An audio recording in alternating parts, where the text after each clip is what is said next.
Excuse my appearance. We need to get you some medical attention. Please.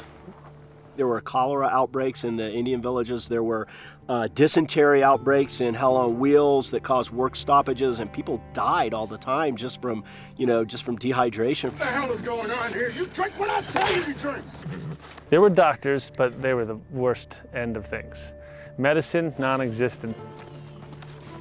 In them days, medical wasn't very good at all. The only thing they sterilized stuff was probably with whiskey and a little bit of salve and stuff like that, but more people died in that era of germs or anything like that.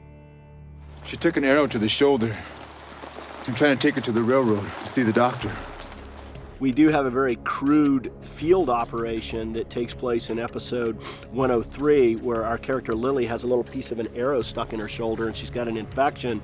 And Cullen, having fought in the Civil War, has a field kit where he's done stuff like this before, and he holds her down and pours some whiskey on it and rips it open. She's very meticulously in the second episode has this horrific scene where she improvises a needle and thread and sews herself up, and he just rips it all apart in the next episode and sticks these sort of plier-like devices in there and digging around while she's screaming and pulls out this little piece of arrowhead that's stuck in there. So that's kind of fun. This is a Civil War medical kit. Cullen brought it back when he come out of the war, and he had it in his saddlebag, and we used these instruments to clean, sew, and fix Lily when she got an arrow stuck in her arm. It's pretty crude looking stuff, but it worked in them days.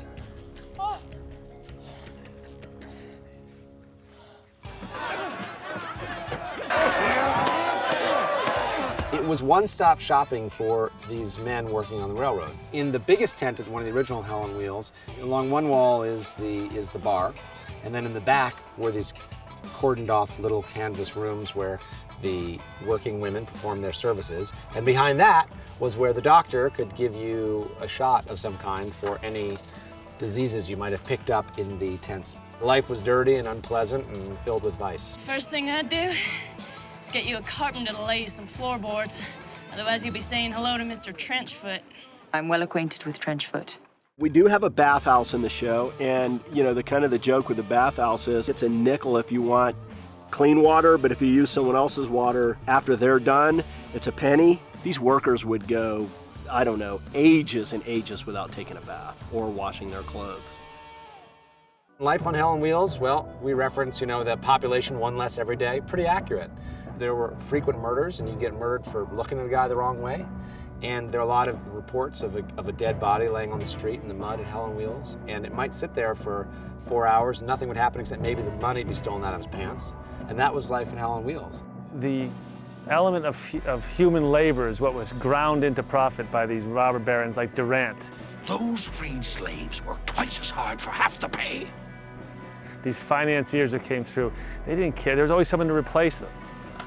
So boatloads of Irish guys coming off, making their way west to eat their fortune, were just ground into profit for these railroads. Thousands of people died along the way. Hell on Wheels Season 1 is now available on iTunes. iTunes.com/TV/Hell on Wheels. For more exclusive video, go to amctv.com.